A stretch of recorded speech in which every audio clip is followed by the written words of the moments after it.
Hello' everyone মৰমৰ ছাত্ৰ ছাত্ৰীসকল আজি মই তোমালোকৰ বাবে এইচএছ ছেকেণ্ড ইয়েৰ ছাত্ৰ ছাত্ৰীসকলৰ বাবে ইংলিছৰ এখন মডেল কুৱেশ্যন পেপাৰ লৈ আহিছোঁ। এই কুৱেশ্যন পেপাৰখন মষ্ট ইম্পৰ্টেণ্ট হ'ব। এই কুৱেশ্যন পেপাৰখন কমপ্লিট আজি আমি ডিছকাছ কৰিম। তোমালোকৰ পৰীক্ষাত যেনেকুৱা প্ৰশ্ন আহে সেই তেনেকুৱাই ছেম প্ৰশ্ন লৈছোঁ, যিকেইটা তোমালোকৰ পৰীক্ষাৰ বাবে মষ্ট ইম্পৰ্টেণ্ট হ'ব আৰু এনেকুৱা প্ৰশ্নই আহিব। গতিকে ভিডিঅ'টো মষ্ট ইম্পৰ্টেণ্ট হ'ব।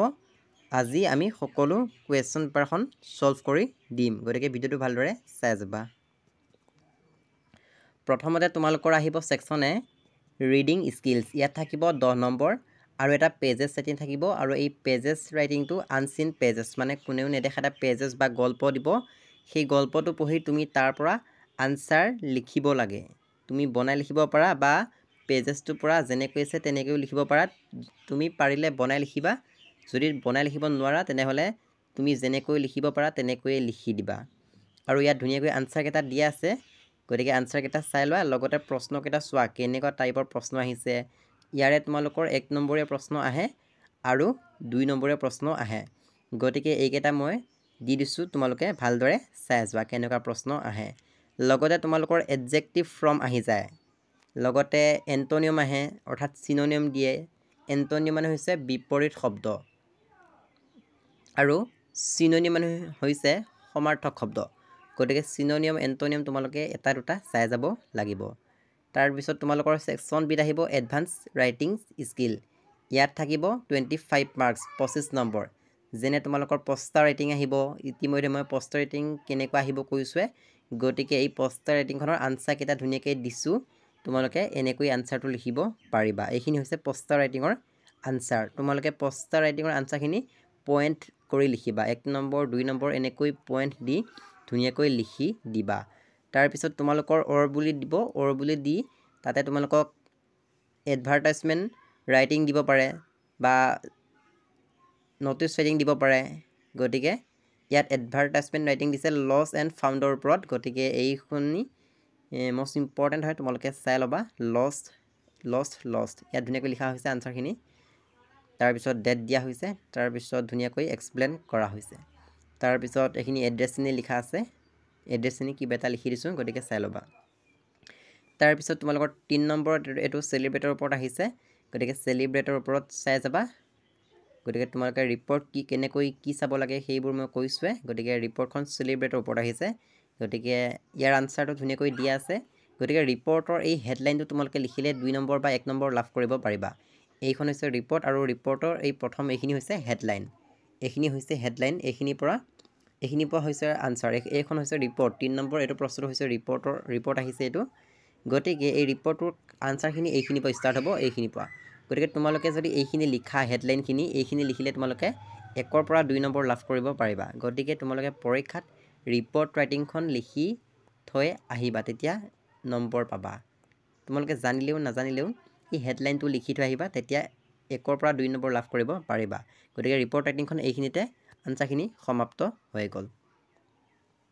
তাৰপিছত তোমালোকৰ অৰ বুলি আহিব, আৰু তোমালোকৰ ৰিপৰ্ট মানে 2খন আহে, গতিকে আৰু এখন ৰিপৰ্ট আহিব পাৰে। আৰু এইখন ৰিপৰ্টটো তোমালোকৰ চেলিব্ৰেটৰ ওপৰত আহিছে, দেখিছা চেলিব্ৰেট, এইটো চোৱা চেলিব্ৰেট। কিহৰ ওপৰত আহিছে? শিল্পী দিৱস। মই কৈছিলোঁ শিল্পী দিৱসৰ ওপৰত চাই যাবা, গতিকে শিল্পী দিৱসৰ ওপৰত মই লিখি দিছোঁ।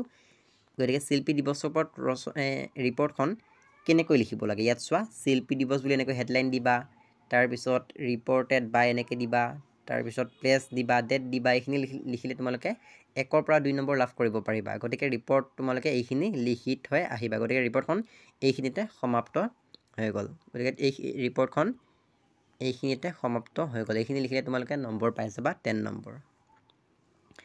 তাৰপিছত তোমালোকৰ যেনে লেটাৰ ৰাইটিং আহিব,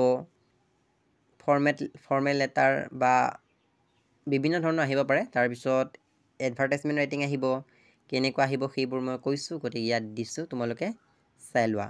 গতিকে এইখিনি হৈছে ইয়াৰ আনচাৰ।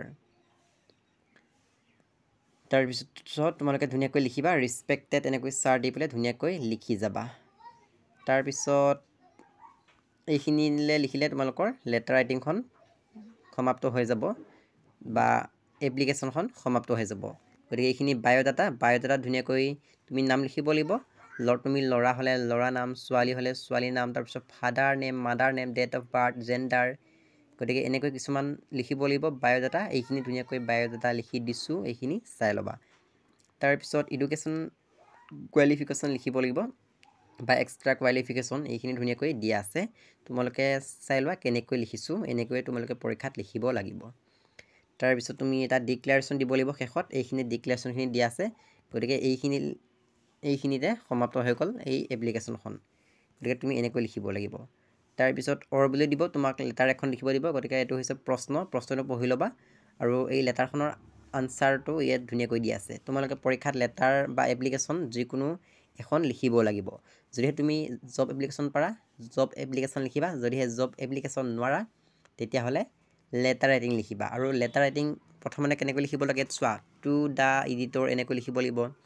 ইয়াত যেনেকৈ আছে ঠিক এনেদৰে লিখিব লাগিব। তাৰপিছত ছাবজেক্ট দিব লাগিব, কিহৰ ওপৰত লিখিব দিছে সেই বিষয়টো তুমি ইয়াত ধুনীয়াকৈ দিব লাগিব। তাৰপিছত ৰিছপেক্টেড ছাৰ বা ৰিছপেক্টেড মেডাম বুলি এনেকৈ দি ইন্ট্ৰডাকশ্যনখিনি তুমি আৰম্ভ কৰি ধুনীয়াকৈ ফিনিছ কৰিব লাগিব। আৰু শেষত এনেকৈ ইয়ৰ ট্ৰুলি বুলি লিখিব লাগিব। তাৰপিছত তুমি ল'ৰা হ'লে ল'ৰা নাম আৰু ছোৱালী হ'লে ছোৱালী নাম লিখি সমাপ্ত কৰিব লাগিব। গতিকে এইখনে হৈছে লেটাৰ ৰাইটিং। গতিকে লেটাৰ ৰাইটিংখন এইখিনিতে সমাপ্ত হৈ গ'ল। তাৰপিছত ছেকশ্যন চিত আহিল গ্ৰামাৰ। এতিয়া গ্ৰামাৰ তোমালোকৰ আহিব 20 মাৰ্কছৰ। যেনে নেৰেশ্যন আহিব, নেৰেশ্যন দুটা আহিব বা চাৰিটা আহিব পাৰে, তাত থাকিব 4 নম্বৰ, তোমালোকে যিকোনো দুটা কৰিব লাগে। গতিকে ইয়াত প্ৰশ্নটো চোৱা আৰু আনচাৰ দুটা ধুনীয়াকৈ কৰি দিছোঁ। তাৰপিছত তোমালোকৰ আহিব ভইচ চেঞ্জ 3টা দিব, 3 নম্বৰ থাকিব। যেনে এ নম্বৰটো চোৱা, ড্ৰাইভ দ্য কাৰ শ্ল'লি, ইয়াৰ আনচাৰটো হ'ব let the car be driven slowly. এইটো ইম্পাৰেটিভ চেণ্টেন্সত ভইচ চেঞ্জ কৰিব দিছে আৰু এইটো মষ্ট ইম্পৰ্টেণ্ট হয়। বি নম্বৰটো চোৱা, I am writing a letter now, ইয়াৰ আনচাৰটো হ'ব a letter is being written by me now. এইটো মষ্ট ইম্পৰ্টেণ্ট হয়, এইটো প্ৰেজেণ্ট কণ্টিনিউৱাছ টেন্সত আছে। তাৰপিছত তোমালোকে ডি নম্বৰটো চাবা, হু ৰোট দ্য ৰামায়ণ, ইয়াৰ আনচাৰটো হ'ব by whom was the Ramayana written. Most important, এইটো কুৱেশ্যন মাৰ্ক দিব লাগিব। প্ৰমিছেছ শুড বি কিপ, এইটো চাবা মষ্ট ইম্পৰ্টেণ্ট হয়। তাৰপিছত তোমালোকে চাব লাগিব কাৰেক্ট টেন্স।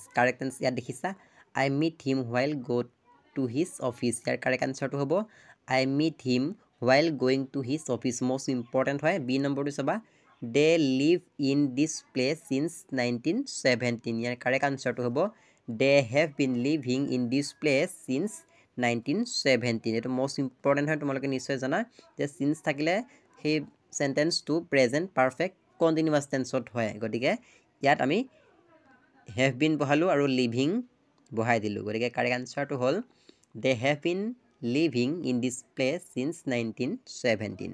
চি নম্বৰ আনচাৰটো হ'ব, প্ৰশ্নটো চোৱা, the train left before I reach the station, ইয়াৰ কাৰেক্ট আনচাৰটো হ'ব the train had left before I reach the station. Most important, এইটো চাই যাবা। I wish I be a bird, এইটো ইম্পৰ্টেণ্ট হয়। ইয়াৰ আনচাৰটো হ'ব I wish I were a bird, B সলনি ৱেৰ বহিব। ই নম্বৰটো চাবা, ইয়ৰ লেটাৰ ৰিচ মি য়েষ্টাৰডে, গতিকে ইম্পৰ্টেণ্ট হয়। ইয়াৰ আনচাৰটো হ'ব your letter reached me yesterday he make a doll now, ইয়াৰ কাৰেক্ট আনচাৰটো হ'ব he is making A doll নাও। Most important. তাৰপিছত তোমালোকৰ প্ৰিপজিশ্যন আহিব, হোৱাট ইজ দ্য টাইম ডেছ ইয়ৰ ৱাটছ নাও, ইয়াৰ কাৰেক্ট আনচাৰটো হ'ব বাই ইয়ৰ ৱাটছ নাও, এইটো চাবা। তাৰপিছত ইয়াত যিকেইটা আছে গোটেইকেইটা চাই যাবা। ই নম্বৰটো ইম্পৰ্টেণ্ট হয়, India is rich in minerals, এইটো প্ৰশ্ন মেট্ৰিক পৰীক্ষাটো আহে। He is very particular dash his health, ইয়াৰ কাৰেক্ট আনচাৰটো হ'ব এবাউট হিজ হেল্থ। তাৰপিছত এইকেইটা চাই যাবা। তাৰপিছত তোমালোকৰ ছেকশ্যন ডিত আহিব টেক্সট বুকৰ পৰা 45 মাৰ্কছ, অৰ্থাৎ তোমালোকৰ যি পয়েম আছে মাই মাদাৰ এট 66 বা যিবোৰ পয়েম আছে এ থিং অফ বিউটি, সেই পয়েমৰ পৰা তোমালোকক পেৰেগ্ৰাফ দিব, তাৰ পৰা আনচাৰ লিখিব লাগে। আৰু ইয়াত এটা বা দুটা আনচাৰ লিখাই থাকে, পেৰেগ্ৰাফটো তোমালোকে পঢ়িবা। পেৰেগ্ৰাফটো তেনে সহজ, মাত্ৰ 4 লাইন 5 লাইন থাকিব। এইখিনি দেখিছা এ নম্বৰ এইটো প্ৰশ্ন দিছে, এইখিনি মাত্ৰ এইখিনিলে থাকিব পেৰেগ্ৰাফটো। আৰু ইয়াত কিছুমান আনচাৰ থাকে আৰু কিছুমান আনচাৰ নাথাকে। যিখিনি আনচাৰ থাকে তোমালোকে প্ৰশ্নটো পঢ়িবা আৰু লগতে ইয়াত বিচাৰিবা, ইয়াত কিছুমান আনচাৰ থাকে। গতিকে প্ৰশ্নটো তোমালোকে পঢ়িবা প্ৰশ্নটো এইটো why do we do every day গতিকে ইয়াৰ আনচাৰটো তোমালোকে ইয়াত বিচাৰিলে পাই যাবা মানে গোটেইটো নোপোৱা কিছুমান ৱৰ্ড দেখিবা সেই ৱৰ্ডৰ পৰা তুমি বনাই লিখিব লাগিব নহ'লে তুমি মুখস্থ কৰিব লাগিব গতিকে এইটো হ'ব ইয়াৰ কাৰেক্ট আনচাৰ ঠিক একেদৰে 2 নম্বৰ এইটো প্ৰশ্ন এইটো হ'ব ইয়াৰ কাৰেক্ট আনচাৰ ঠিক একেদৰে 3 নম্বৰ প্ৰশ্নটো এইটো গতিকে এনেকৈ লিখিব লাগিব এইখিনি ভালদৰে চাবা তাৰপিছত এনেকুৱা দুটা আহিব যেনে অৰ বুলি দিছে আৰু এটা দিছে driving from my parents home to Cochin last Friday গতিকে এইটো তোমালোকৰ মাই মাদাৰ এট 66 সেই লেচনটোৰ পৰা দিছে এইখিনিতে সমাপ্ত কৰিলে পেৰেগ্ৰাফটো মাত্ৰ 5 লাইন দিছে পেৰেগ্ৰাফ আৰু কুৱেশ্যনকেইটা কি দিছে চোৱা প্ৰথম প্ৰশ্নটো দিছে where was the poet driving to 1 নম্বৰ ইয়াৰ কাৰেক্ট আনসাৰটো হ'ব the poet was driving from her parents home to Cochin airport দেখিছা এই আনসাৰখিনি তোমালোকে ইয়াতে পাবা Cochin airport দেখিছা এইখিনি Cochin last Friday গতিকে ইয়াৰ পৰা তোমালোকে বনাই লিখিব লাগিব তোমালোকে লাষ্ট ফ্ৰাইডেটো লিখি দিব পাৰা আনসাৰত কিন্তু ইয়াত লিখা নাই তেনেকৈ তোমালোকে নিজে বনাই লিখিব পাৰা যেনেকৈ লিখা গতিকে এই দেখিছানে এইখিনি ইয়াৰ প্ৰশ্ন পৰা লিখিছে the poet was driving from her parents home to Cochin airport গতিকে ইয়াৰ পৰা তোমালোকে লিখিব পাৰিবা এইখিনি প্ৰশ্ন বঢ়িয়াকৈ বনাই দিছে দেখিছা গতিকে ইয়াতে কিছুমান আনসাৰ থাকে তাৰপিছত 2 নম্বৰ প্ৰশ্নটো চোৱা what did she notice when her mother sat beside her গতিকে ইয়াত আনসাৰটো ধুনীয়াকৈ ইয়াত পাই যাবা ইয়াতে আনসাৰটো আছে গতিকে ইয়াৰ পৰা লিখিবা তাৰপিছত 3 নম্বৰ প্ৰশ্নটো কি দিছে find words from the pages that mean sleep lightly and dead body গতিকে ইয়াৰ আনসাৰটো কি বুলি কৈছে sleep lightly মানে হৈছে ড'জ আৰু ডেড বডি মানে হৈছে কৰ্পেছ গতিকে ইয়াত দেখিছা এইটো কৰ্পেছ আছে এইটো হৈছে ইয়াৰ আনসাৰ আৰু এইটো ড'জ দেখিছা এইটো ড'জ DOZE এইটো হৈছে ড'জ আৰু এইটো হৈছে কৰ্পেছ গতিকে এই দুটা হৈছে ইয়াৰ অৰ্থ দেখিলা এতিয়া তোমালোকে নিশ্চয় আনসাৰবোৰ তাতে আছে গতিকে তাৰ পৰা তোমালোকে লিখিব লাগিব কিন্তু তোমালোকে প্ৰশ্নটো পঢ়িব লাগিব তেতিয়াহে বুজি পাবা ওকে সো বহুত সহজ হয় এইখিনি তোমালোকৰ পৰীক্ষাত এনেকুৱা এটা মানে দুটা প্ৰশ্ন আহিব ওকে সো বহুতো ছাত্ৰ ছাত্ৰীয়ে ৰিকুৱেষ্ট কৰিছিলে এনেকুৱা প্ৰশ্ন লাগে গতিকে মই বুজাই দিলোঁ তোমালোকে নিশ্চয় বুজি পাইছা আৰু বুজি পাইছা নে কমেণ্ট এটা কৰি জনাবা তাৰপিছত তোমালোকৰ 3 নম্বৰৰ প্ৰশ্ন কিছুমান আহিব যেনে এইবোৰ প্ৰশ্ন চাই যাবা তোমালোকৰ কিপিং কুইকৰ পৰা আহিছে এইটো প্ৰশ্ন ইম্পৰ্টেণ্ট হয় কিপিং কুইক এইটো প্ৰশ্ন পঢ়ি যাবা যে প্ৰশ্ন নাহক এই চেপ্টাৰটোৰ পৰা এইখিনি আনসাৰ লিখি দিলে তুমি 2 নম্বৰ পাবা তোমালোকৰ ইংলিছৰ পৰীক্ষাত প্ৰশ্নবোৰ বনাই দিয়ে গতিকে তুমি যদি পঢ়ি যোৱা প্ৰশ্নটো পৰীক্ষাত আহা নাই তেনেহ'লে কি কৰিবা সেই লেছনৰ যিটো প্ৰশ্ন তুমি জানা 2 নম্বৰৰ প্ৰশ্ন সেই প্ৰশ্নটো লিখি থৈ আহিবা তথাপি তোমাক 1 নম্বৰ দিব গতিকে কিপিং কুইক এই লেছনটোৰ পৰা যদি তুমি প্ৰশ্ন মুখস্থ কৰা নাই 2 নম্বৰীয়া তেনেহ'লে এই প্ৰশ্নটো মুখস্থ কৰি যোৱা মাত্ৰ এটা উত্তৰ মুখস্থ কৰি যোৱা এইটো উত্তৰ লিখি তুমি 1 পৰা 2 নম্বৰ লাভ কৰিব পাৰিবা গতিকে এইটো প্ৰশ্ন পঢ়ি যাবা তাৰপিছত এইটো প্ৰশ্ন চাবা পাবলো নেৰুদা most ইম্পৰ্টেণ্ট হয় তাৰপিছত এটা কাম কৰিবা তুমি যদি মাই মাদাৰ এট 66 এই লেছনটোৰ পৰা যদি প্ৰশ্ন পঢ়া নাই তেনেহ'লে এইটো প্ৰশ্ন পঢ়ি যোৱা প্ৰশ্নটো এইটো চোৱা what is the significance of the parting words of the speaker and her smile in my mother at 66 এইটো most ইম্পৰ্টেণ্ট হয় এইটো প্ৰশ্ন পৰীক্ষাত আহি থাকে বাৰে বাৰে আৰু প্ৰশ্নটো ইয়াত যেনেকৈ দেখিছা তোমাৰ প্ৰশ্ন কাকতত এনেকৈ নিদিয়ে কাৰণ ইংলিছৰ পৰীক্ষাৰ দিনা তোমাক প্ৰশ্নবোৰ ঘূৰাই পকাই বনাই দিব মই যেনেকৈ দিছোঁ আনসাৰবোৰ বা প্ৰশ্নবোৰ এনেকৈ তোমাৰ পৰীক্ষাৰ হলত মানে পৰীক্ষাৰ প্ৰশ্ন কাকতত নাপাবা ইংলিছৰ প্ৰশ্নবোৰ বিভিন্ন ধৰণে বনাই দিব গতিকে তুমি পৰীক্ষা আহি ক'বা যে পৰীক্ষাত কমন নপৰিল গতিকে মই এই কথাটো আগতেই কৈছোঁ তোমালোকৰ ইংলিছৰ পৰীক্ষাত সকলো প্ৰশ্ন বনাই দিব প্ৰশ্ন একেটাই মানে প্ৰশ্নবোৰ বনাই দিব কিন্তু উত্তৰ একেটাই হ'ব গতিকে সেয়েহে মই কৈছোঁ তুমি যদি মাই মাদাৰ এট 66 এই লেছনটোৰ পৰা এটাও প্ৰশ্ন মুখস্থ কৰা নাই 2 নম্বৰীয়া তেনেহ'লে এইটো প্ৰশ্ন মুখস্থ কৰা এইটো হৈছে ইয়াৰ আনসাৰ এইখিনিৰ পৰা তুমি এই শেষলৈকে হাৰ্টৰলৈকে মুখস্থ কৰি যোৱা এইখিনি লিখিলে তুমি 2 নম্বৰ পাই যাবা যিয়ে প্ৰশ্ন নাহক কিয় মাই মাদাৰ এট 66ৰ পৰা যদি এনেকুৱা এটা প্ৰশ্ন দেখা মাই মাদাৰ এট 66 এই ৱৰ্ডটো দেখা আৰু লগতে ছিগনিফিকেন্স এই ৱৰ্ডটো যদি দেখা এই দুটা ৱৰ্ড দেখিলে তুমি কি কৰিবা এইখিনি আনসাৰ লিখি দিবা এইখিনি আনসাৰ লিখি দিলে তুমি 2 নম্বৰ পাই যাবা গতিকে এইটো টিপছ দিলোঁ ফলো কৰিবা তাৰপিছত তোমালোকৰ 1 নম্বৰীয়া প্ৰশ্ন 5টামান আহিব। What is the river mention in the last lesson? Most important ইয়াৰ উত্তৰটো হ'ব ছাৰ। The river mention in the last lesson is ছাৰ, ইম্পৰ্টেণ্ট হয়। তাৰপিছত where does Saheb original hail from? Most important. তাৰপিছত চি নম্বৰটো চাবা, লগতে ডি নম্বৰটো চাই যাবা। Who is Derek? এইবোৰ চাই যাবা। এইকেইটা মই আনচাৰ লিখি দিয়া নাই, এই 3টা আনচাৰ লিখি দিয়া নাই। তাৰপিছত এইকেইটা প্ৰশ্ন চাই যাবা, 2 নম্বৰীয়া ইম্পৰ্টেণ্ট হয়। What is the actual name of Saheb? What does it significance বা ছিগনিফাই? মষ্ট ইম্পৰ্টেণ্ট এনেকুৱা এটা প্ৰশ্ন আহিব। তাৰপিছত তোমালোকৰ লং কুৱেশ্যন আহিব, যেনে ইণ্ডিগ' লেচনৰ পৰা আহিব পাৰে। তাৰপিছত তোমালোকে এটা কাম কৰিবা, এই প্ৰশ্নটো চাই যাবা। Give a brief description of Pickox islands. তোমালোকৰ পৰীক্ষাত আহে পিকক আইলেণ্ডছৰ ওপৰত। সীমাপুৰী আৰু পিকক আইলেণ্ডছ দুইটা চাই যাবা, পৰীক্ষাত আহে সীমাপুৰী আৰু পিকক আইলেণ্ডছ দুইটা বিষয় চাই যাবা, 3 নম্বৰ কৈ আহে। তাৰপিছত লং কুৱেশ্যন চাবা, 5 নম্বৰীয়া এইটো প্ৰশ্ন ইম্পৰ্টেণ্ট হয়। গয়িং প্লেচেছৰ পৰা আহিছে এইটো প্ৰশ্ন, আৰু একেটাই প্ৰশ্নই পৰীক্ষাত বিভিন্ন ধৰণে বনাই দিয়ে। চোৱা, এইটো দেখিছা, এইটো মানে ইণ্ডিগ' লেচনৰ হয়, এইটো হৈছে গয়িং প্লেচেছৰ। গতিকে এইটো ইম্পৰ্টেণ্ট হয়, এইটো আনচাৰ মই কালি ভিডিঅ'ত দিছিলোঁ, চাই ল'বা। গতিকে একেবোৰ প্ৰশ্নই বিভিন্ন ধৰণে বনাই দিয়ে। ইণ্ডিগ' লেচনৰ এইটো প্ৰশ্ন দেখিছা, ইয়াৰ প্ৰশ্নবোৰ বিভিন্ন ধৰণে আছে, আৰু ইয়াৰ আনচাৰবোৰ এইটো। গতিকে এইটো হ'ব ইয়াৰ আনচাৰ।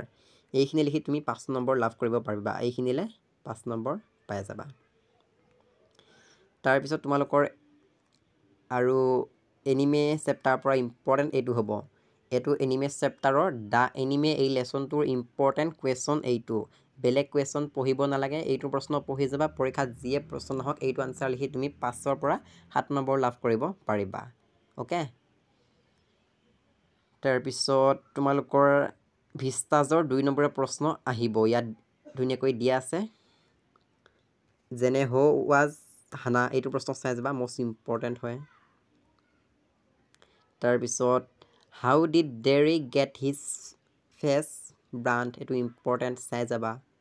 তাৰপিছত তোমালোকৰ জিত কালাছা বামাৰ ওপৰত পৰীক্ষাত প্ৰশ্ন আহে, গতিকে জিত কালাছা বামা সেইটো চাই যাবা। তাৰপিছত চুঙা পিঠাৰ ওপৰত চাই যাবা, চুঙা পিঠা কেনেকৈ প্ৰিপেয়াৰ কৰে। তাৰপিছত তোমালোকে এটা কাম কৰিবা, দুমাহীৰ ওপৰত চাই যাবা। তোমালোকৰ পৰীক্ষাত আহে হোৱাট ইজ দুমাহী, দুমাহী কি হয়। গতিকে বিহুৰ ওপৰত চাই যাবা। তোমালোকৰ পৰীক্ষাত মাঘ বিহু ওপৰত লিখিবলৈ দিয়ে, হয়তো তোমালোকৰ মাঘ বিহুৰ ওপৰত 7 নম্বৰীয়া প্ৰশ্ন আহিব পাৰে। গতিকে বিহুৰ ওপৰত চাই যাবা, তোমালোকৰ সেই মাঘ বিহুৰ পৰা যদি প্ৰশ্ন আহে বিহুৰ ওপৰত লিখিব দিয়ে, অৰ্থাৎ মাঘ বিহুৰ ওপৰত লিখিব দিয়ে। আৰু একেটা প্ৰশ্নই তোমালোকৰ পৰীক্ষাত বাৰে বাৰে ঘূৰাই পকাই দি থাকে, কিন্তু আনচাৰ একেটাই হ'ব। প্ৰশ্নটোহে তোমালোকক বিভিন্ন ধৰণে দিব। গতিকে বহুতো ছাত্ৰ ছাত্ৰীয়ে জানে যে ইংলিছৰ প্ৰশ্নবোৰ বনাই দিয়ে, গতিকে মই তোমালোকক বাৰে বাৰে কৈ আছোঁ, ইংলিছৰ প্ৰশ্নবোৰ পৰীক্ষাত বনাই দিব, তোমালোকে কনফিউজ নহ'বা আৰু আনচাৰবোৰ কৰি থৈ আহিবা। বহুতো ছাত্ৰ ছাত্ৰীয়ে কি কৰে যে কমন পৰা নাই, আনচাৰটো কমন নপৰিল, তাৰ বাবে লিখি থৈ নাহে, প্ৰশ্নটো এৰি থৈ আহে, আৰু ঘৰত আহি কি কয় কমন নপৰিল। গতিকে কমন নপৰিল নহয়, কমন পৰিছে, তুমি পঢ়িব জানা নাই। পঢ়া কিছুমান টেকনিক আছে, নিয়ম আছে, সেইবোৰ আমি জানিব লাগিব, কাৰণ একেবোৰ প্ৰশ্নই ঘূৰাই পকাই বিভিন্ন ধৰণে দিয়ে। তুমি জানাকৈ টিচাৰজনে কিয় প্ৰশ্ন কাটিব, তুমি নাজানাকৈ কাটিব। গতিকে তোমাক নজনাই যে এইটো প্ৰশ্নই আনচাৰ এইটো, প্ৰশ্নবোৰ বনাই বনাই দিব আৰু ঘূৰাই পকাই দিব। গতিকে যিসকল ছাত্ৰ ছাত্ৰীয়ে সেই কথাটো জানে, সেইসকল ছাত্ৰ ছাত্ৰীয়ে পৰীক্ষাত সম্পূৰ্ণ প্ৰশ্ন কাকতখন সমাধান কৰি আহে। গতিকে এই টিপছটো দিলোঁ। আগতে মই বিভিন্ন ধৰণৰ টিপছবোৰ আপলোড কৰিছোঁ, বা ভিডিঅ'সমূহ তোমালোকে চাই ল'ব পাৰা, যে পৰীক্ষাত কেনেকৈ লিখিলে আমি 80% লাভ কৰিম, বা 70+ পাম, বা ইংলিছত আমি কেনেকৈ 60-70+ পাব পাৰিম। এইবোৰ ভিডিঅ' মই যোৱাকালি আপলোড কৰিছোঁ, তোমালোকে যদি চোৱা নাই চাই ল'বা। গতিকে বহুতো ছাত্ৰ ছাত্ৰীয়ে ৰিকুৱেষ্ট কৰি আছিলে যে ইংলিছৰ মডেল কুৱেশ্যন পেপাৰ এখন লাগে, সেয়েহে মই বহুত কষ্ট কৰি এই মডেল কুৱেশ্যন পেপাৰখন টাইপিং কৰিলোঁ, আৰু তোমালোকৰ বাবে আজি মই ভিডিঅ' প্ৰস্তুত কৰি দিলোঁ। গতিকে এই ভিডিঅ'টো পৰীক্ষাৰ আগত এবাৰ চাই যাবা, এনেকুৱা প্ৰশ্ন ছেম তোমালোকৰ পৰীক্ষাত আহিব, আৰু ইয়াৰ পৰা কিন্তু বহুত প্ৰশ্ন কমন পৰিব, প্ৰায় 80% মান কমন পৰিব, ছেম পেটাৰ্ণ আৰু ছেম কুৱেশ্যন কমন পৰিব। মুঠতে তোমালোকৰ পৰীক্ষাত প্ৰশ্নবোৰ বনাই দিব মই ইয়াত যেনেকৈ দিছোঁ অৰ বুলি ঠিক একেদৰে তোমালোকৰ পৰীক্ষাৰ প্ৰশ্ন কাকততো দিব আৰু এনেকুৱা প্ৰশ্নই সেম আহিব গতিকে যিসকল ছাত্ৰ ছাত্ৰীয়ে এই প্ৰশ্ন কাকতখন এবাৰ ৰিভিজন কৰি যাব সেইসকল ছাত্ৰ ছাত্ৰীয়ে পৰীক্ষা দি আহি ক'ব লাগিব যে আপোনাৰ ভিডিঅ'সমূহৰ পৰা বহুত উপকৃত হৈছোঁ আৰু বহুত প্ৰশ্ন কমন পৰিছে এনেকৈ ক'ব লাগিব আৰু তোমালোকে সেইটো কাম কৰিবা পৰীক্ষা দি আহি মোক মেছেজ কৰি জনাই দিবা যে পৰীক্ষা কেনেকুৱা হ'ল লগতে আমাৰ অৰ্থাৎ মোৰ ইউটিউব চেনেলটোৰ পৰা তোমালোকে উপকৃত হ'ব পাৰিছেনে নাই বা কিমান % কমন পৰিল সেই কথাটো কমেণ্ট কৰি দিব লাগিব ওকে তেনেহ'লে আজিৰ ভিডিঅ'টো ইমানতে সামৰণি মাৰিলোঁ আশা কৰিছোঁ তোমালোকৰ সকলোৰে পৰীক্ষা ভাল হ'ব যিহেতু অহা বৃহস্পতিবাৰ পৰা তোমালোকৰ এইচএছ ফাইনেল পৰীক্ষা আৰম্ভ হ'ব আৰু প্ৰথম পৰীক্ষা আছে ইংলিছ পৰীক্ষা সেয়েহে মই ইংলিছৰ ভিডিঅ'সমূহ দি আছোঁ আৰু নেক্সট কোনটো চেপ্টাৰৰ কোনটো ভিডিঅ' তোমালোকক লাগে কমেণ্ট কৰি জনাবা যদিহে তুমি আমাৰ হোৱাটছআপ গ্ৰুপত জইন হোৱা নাই এই ভিডিঅ'টোৰ ডেছক্ৰিপশ্যনত হোৱাটছআপ গ্ৰুপৰ লিংক দিয়া আছে তুমি জইন হৈ ল'ব পাৰিবা আৰু তোমাৰ বন্ধু বান্ধৱীসকলক এই ভিডিঅ'টো শ্বেয়াৰ কৰি দিয়া যাতে সিহঁতেও উপকৃত হ'ব পাৰে যদিহে তুমি মোৰ ইউটিউব চেনেলটো এতিয়ালৈকে ছাবস্ক্ৰাইব কৰা নাই তেনেহ'লে ইউটিউব চেনেলটো ছাবস্ক্ৰাইব কৰি ল'বা আৰু তোমাৰ বন্ধু বান্ধৱীলৈ শ্বেয়াৰ কৰি দিবা আৰু যদিহে তুমি ভিডিঅ'টো এতিয়ালৈকে লাইক কৰা নাই পাহৰি আছা তেনেহ'লে ভিডিঅ'টো লাইক কৰি দিবা তেনেহ'লে আজিৰ ভিডিঅ'টো ইমানতে সামৰণি মাৰিলোঁ নেক্সট কাইলৈ কিহৰ ওপৰত ভিডিঅ' লাগে সেই কথাটো কমেণ্ট কৰি জনাই দিবা তেনেহ'লে আজিৰ ভিডিঅ'টো ইমানতে সামৰণি মাৰিছোঁ ভিডিঅ'টো চোৱাৰ বাবে বহুত বহুত ধন্যবাদ